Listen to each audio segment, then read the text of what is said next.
В свою смену работает диспетчером, а в свободное время перевозкой пассажиров. Ну, в этот несчастный день поступила заявка, маршрут Грозный. Она была человек доверчивый. Она никогда, если бы она знала, что есть такие злые люди, она, может, и не поехала, но она верила в людей, как в саму себя. Вот это ее и подвело. Дочка сейчас, она здесь, но она в школе сейчас.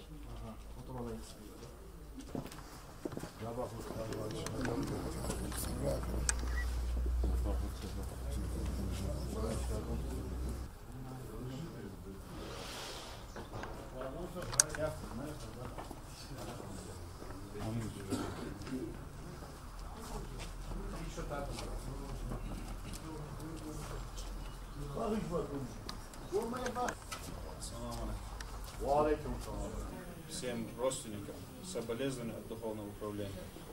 Просим за того человека, который совершил это преступление, чтобы вы нас простили. Чтобы вы нас простили. Не чтобы его простили, а чтобы вы нас простили. Весь чеченский народ, Духовное управление скорбит с вами.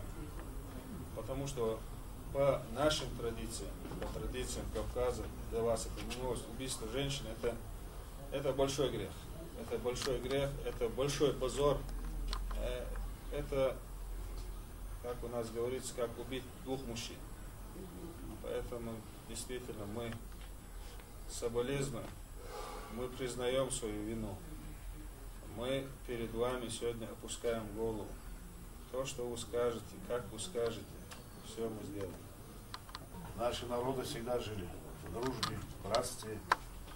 И наши народы всегда будут жить в дружбе и братстве. И негодяйский поступок одного человека, это не значит, что мы должны не понять ситуацию, стать против кого-то. Кавказ и кавказцы всегда на земном шаре отличались своей смелостью, человечностью, поведением и храбростью. А вот такие не люди, которые позорят не только свою фамилию, семью, но весь Кавказ.